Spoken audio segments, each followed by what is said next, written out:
4월 26일 화요일 아침입니다. 오늘도 주 안에서 승리하는 복된 하루 되시기를 바랍니다. 오늘 말씀은 말라기 2장 10절에서 16절입니다. 우리는 한 아버지를 가지지 아니하였느냐? 한 하나님께서 지으신 바가 아니냐? 어찌하여 우리 각 사람이 자기 형제에게 거짓을 행하여 우리 조상들의 언약을 욕되게 하느냐? 유다는 거짓을 행하였고 이스라엘과 예루살렘 중에서는 가증한 일을 행하였으며 유다는 여호와께서 사랑하시는 그 성결을 욕되게 하여 이방 신의 딸과 결혼하였으니 이 일을 행하는 사람에게 속한 자는 깨는 자나 응답하는 자는 물론이요 만군의 여호와께 제사를 드리는 자도 여호와께서 야곱의 장막 가운데에서 끊어버리시리라. 너희가 이런 일도 행하나니 곧 눈물과 울음과 탄식으로 여호와의 제단을 가리게 하는도다. 그러므로 여호와께서 다시는 너희의 봉헌물을 돌아보지도 아니하시며 그것을 너희 손에서 기꺼이 받지도 아니하시거늘 너희는 이르기를 어찌 됨이니이까 하는도다. 이는 너와 내가 어려서 맞이한 아내 사이에 여호와께서 증인이 되시기 때문이라.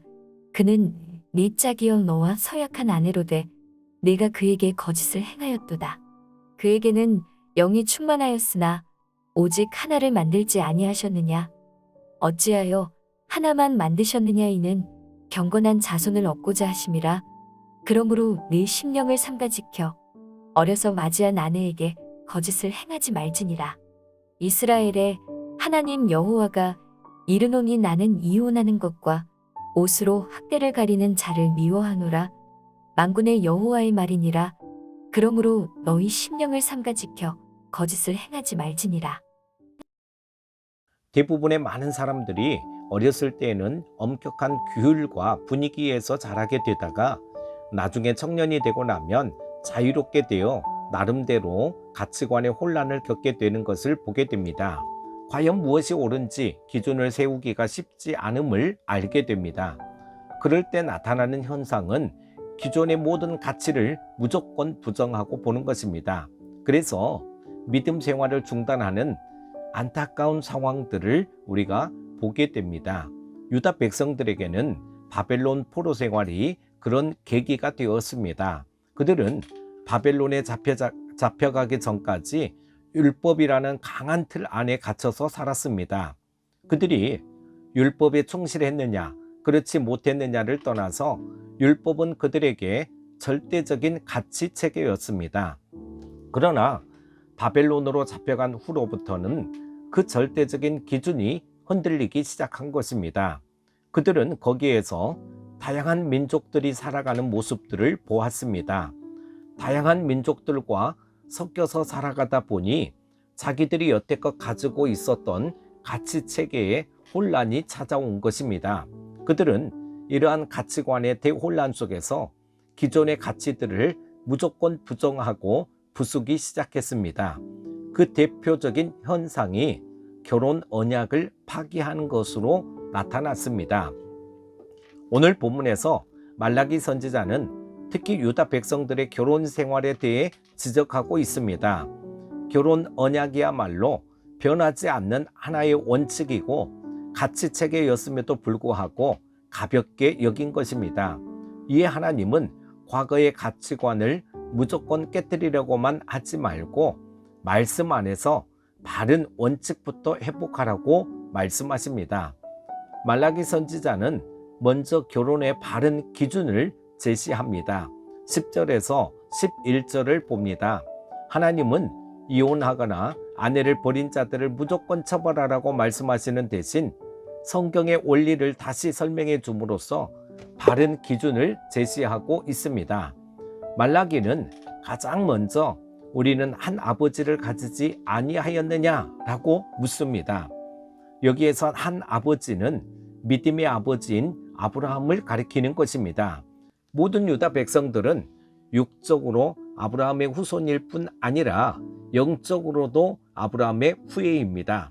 그들은 모두 아브라함의 믿음을 따라가는 형제들이요 자매들입니다. 그런데 바벨론에서 돌아온 유다 백성들은 굳이 유다 여자들과만 결혼할 필요가 없다고 생각했습니다.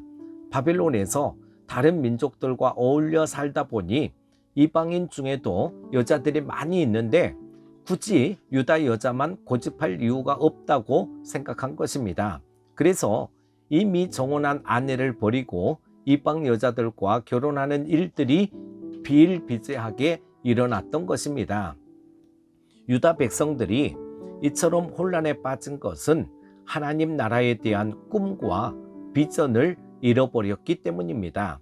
그들이 지금 이렇게 욕심대로 자기의 생각대로 이방 여자들과 결혼한다는 것은 무엇을 의미합니까? 구원자에 대한 약속이 더 이상 그들에게 중요하지 않다는 것을 의미합니다. 바벨론에서 돌아온 유다 백성들에게는 두 가지 해야 할 일이 있었습니다. 첫째는 경건한 예배를 회복하는 것이고, 둘째는 하나님이 기뻐하시는 삶의 원리를 회복하는 것입니다. 결혼은 하나님 앞에 절대적인 것입니다.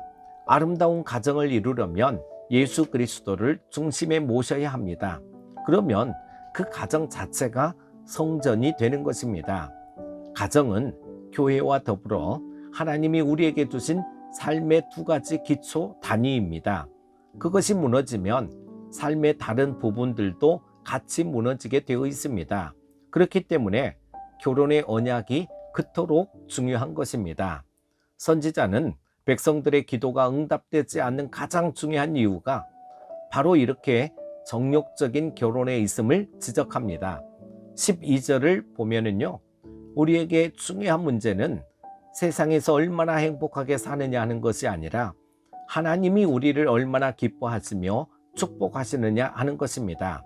오늘 본문은 한 민족의 종교였던 여호와 신앙이 세계적인 것으로 변화하는 과정에서 유다 백성들이 겪었던 큰 혼란을 보여주고 있습니다.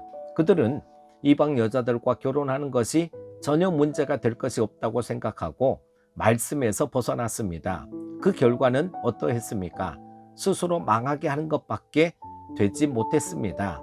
그때까지 그들은 자기 욕심에 경계선을 긋고 말씀에 복종하며 살아야 했습니다.